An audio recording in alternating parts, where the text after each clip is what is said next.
এটা রুদ্র সরকার, বয়স 13 বছর। তো 13 বছর বয়সের বাচ্চা। এর মেন সমস্যা হচ্ছে সমনাম্বিলিজম। আপনি বলতে চাইছেন যে বাচ্চা ঘুমের পরেই ঘুমের মধ্যে হাঁটতে শুরু করে, হেঁটে চলে যাচ্ছে, এই হচ্ছে মেন সমস্যা। আদার্স সমস্যার মধ্যে নেজাল পলিপ আছে একটা দেখলাম, আর একটা ডিএনএস আছে। নেজাল পলিপটা কবে থেকে আছে? নাকের যে সমস্যাটা 5-7 বছর থেকে আছে। ও নাক ক্লিয়ার করার চেষ্টা করে সবসময়, নাকটা যেন সবসময় ব্লক হয়ে থাকছে, এই ওর সমস্যা।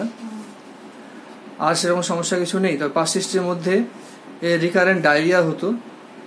ডায়রিয়াটা কেমন হতো বলছে, আগে প্রথম শক্ত পায়খানা হতো, তারপরে লুজ মোশন হয়ে যেত, এই চলতো। ফ্যামিলি হিস্ট্রি সেরকম কিছু নেই। তবে জেনারেটের মধ্যে হচ্ছে appetite moderate, thirst copious, tongue moist flabby, stool constipated, urine normal. Desire অ্যাভারশনের মধ্যে ডিম খুব পছন্দ আর মাংসও পছন্দ, তাই তো। আর ভীষণ পছন্দ হচ্ছে আইসক্রিম, কোল্ড ড্রিঙ্কস, এগুলো। আপনি ভাষা কি বলে, একটা ফ্রিজের বরফ, ফ্রিজের বরফও বের করে খেয়ে নেয়।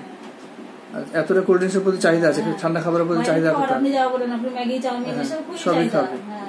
চিলি পেশেন্ট, পার্সপিরেশন কফিয়াস, এগুলো। মেন্টাল সিমটমসের মধ্যে ব্রেন বেশ ভালোই আছে বলছেন, আর অলস টাইপের আছে।